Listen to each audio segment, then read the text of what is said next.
Guys welcome back to my channel. So friends, आपका बहुत बहुत धन्यवाद जो आपने हमारे 1K सब्सक्राइब करवा दिया, यानी कि 1000 सब्सक्राइबर हो चुके हैं हमारे ट्रिकी के चैनल पर। तो ऐसे हमारा सब मतलब हमारे अपना प्यार और सपोर्ट बनाए रखना हमारे चैनल पर। और अगर आपको वीडियो अच्छी लगे तो प्लीज़ लाइक करना।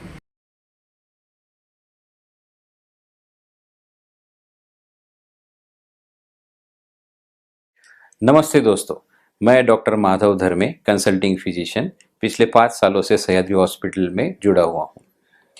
दोस्तों, जैसे कि आप जानते हैं कि हर साल बारिश के सीज़न में डेंगू पेशेंट की संख्या काफ़ी तौर पर बढ़ जाती है और इसके प्रति जानकारी के अभाव की वजह से थोड़ा डर का माहौल भी बन जाता है। तो आइए जानते हैं इसके बारे में सही जानकारी क्या है और इसके मिथकों के बारे में। दोस्तों, डेंगू एक वायरल प्रकार की बीमारी है, यानी कि डेंगू वायरस की वजह से डेंगू बुखार चढ़ता है। इसे डेंगी भी कहा जाता है, डेंगी का बुखार भी कहा जाता है। और डेंगू जो फैलता है वो एक मच्छर की वजह से फैलता है। उस मच्छर का नाम होता है एडिस इजिप्टी। इसका मतलब ये है कि अगर कोई डेंगू का रोगी है, उसे कोई मच्छर, ये प्रजाति का मच्छर जब काटता है, वही मच्छर अगर किसी नॉर्मल व्यक्ति को जाके काटे तो उस नॉर्मल व्यक्ति को भी डेंगू का बुखार हो जाता है। लगभग 5 या 6 दिनों में डेंगू के मच्छर के काटने के बाद इसकी लक्षणों में शुरुआत हो जाती है। डेंगू के आमतौर पर प्रमुख लक्षण ये होते हैं, जैसे कि बहुत ज़्यादा बुखार आना, सर में दर्द होना, आंखों में दर्द होना, पूरे बदन में कंपकपी छूटना, पूरे बदन में दर्द होना, ये आमतौर पर इसके लक्षण होते हैं। इसके अलावा थोड़े गंभीर स्वरूप के लक्षण जैसे कि नाक में से खून आना, मसूड़ों से खून आना, चक्कर आना, ये भी लक्षण दिखाई दे सकते हैं। दोस्तों, आप जैसे सभी लोग जानते हैं कि डेंगू की बुखार में प्लेटलेट नाम की कोशिकाएं, यानी कि प्लेटलेट सेल्स खून में से कम हो जाती है। प्लेटलेट पेशियों का मुख्य जो रोल होता है शरीर में, वो ये होता है कि अगर कहीं पे खून का बहाव होने लगे तो उसे रोकना, यानी कि ब्लड क्लॉटिंग में प्लेटलेट सेल्स का काम होता है। इन प्लेटलेट पेशियों की संख्या अगर बहुत ही ज़्यादा कम हो जाए तो आपके शरीर में कहीं भी ब्लीडिंग यानी कि रक्तस्राव हो सकता है, जैसे कि आंत यानी इंटेस्टीन या फिर यूरिन। दोस्तों, प्लेटलेट कोशिकाएं कम होना ये एक ही डेंगू की तीव्रता का लक्षण नहीं है। इसके अलावा भी आपको आपका बीपी, ब्लड प्रेशर कम हो जाना, आपको चक्कर आना, पेट में दर्द होना, यह भी गंभीरता के लक्षण हो सकते हैं। यदि आपके शरीर की प्लेटलेट कोशिकाओं का काउंट 20,000 प्रति माइक्रोलीटर से कम जाता है तो आपके डॉक्टर आपको ऊपर से प्लेटलेट चढ़ाने की सलाह दे सकते हैं, यानी कि ब्लड बैंक में से प्लेटलेट कॉन्सेंट्रेट के पाउच बुला के रोगी को चढ़ाए जाते हैं।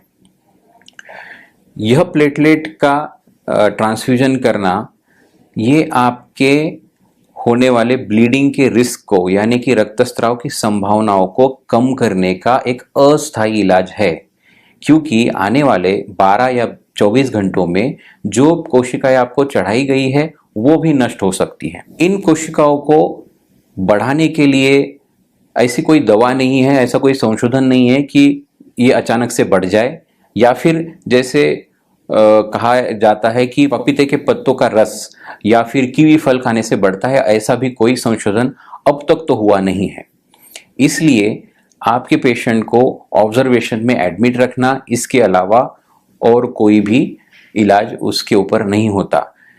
जैसे जैसे शरीर में डेंगू का प्रभाव कम होते जाता है, वैसे वैसे प्लेटलेट अपने आप बढ़ने लगते हैं। दोस्तों, डेंगू का बुखार आपके शरीर के लगभग सभी अंगों पर प्रभाव करता है, खासकर अनियंत्रित मधुमेह यानी डायबिटीज के रोगी, हार्ट के रोगी, यकृत, गुर्दे यानी कि लीवर या किडनी डिसीज के रोगी, और किसी भी व्यसन की वजह से मूलतः जिनके शरीर में कुछ प्रोटीन्स या विटामिन्स की कमी हो, इन रोगियों में खासकर यह प्रकार की जटिलता बढ़ने की संभावना होती है।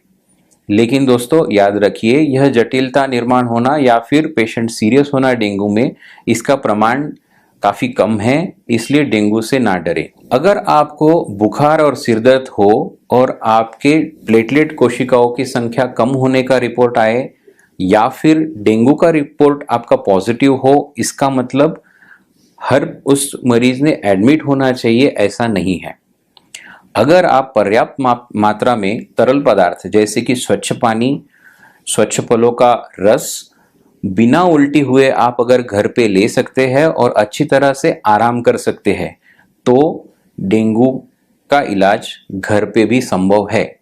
लेकिन ऐसी सिचुएशन में आपके डॉक्टर ने बताए हुए फॉलोअप के दिन और उस समय उनसे मिलना यह बहुत जरूरी हो जाता है। दोस्तों, अब जानते हैं डेंगू से बचने के उपाय। पहली बात तो यह है कि मच्छरों को पनपने ना दें। आपके छतों पर या फिर घर के आजू बाजू पड़ी हुई वस्तुएं जैसे कि टूटे हुए गमले, टायर्स या फिर प्लास्टिक की वस्तुएं, इनमें जाके बारिश का पानी बस जाता है और इनमें पनपते हैं डेंगू के मच्छर। ऐसे स्थानों को नष्ट कर दिया जाए। दूसरी बात है कि आपके घरों में मच्छरों ने प्रवेश नहीं करना चाहिए। इसके लिए आप आपकी खिड़कियों को स्क्रीनिंग वगैरह करा सकते हैं। और तीसरा उपाय, मच्छरों को आपको काटने ना दे। इसके लिए आप कर सकते हैं मच्छरदानी का प्रयोग या फिर मॉस्किटो रिपेलेंट का उपयोग। अगर बीमारी के कोई भी लक्षण आपको दिखते हैं तो आपके डॉक्टर को मिलिए और उनसे परामर्श लीजिए। दोस्तों, याद रखिए, डेंगू से डरे नहीं लेकिन सचेत रहिए। नमस्कार।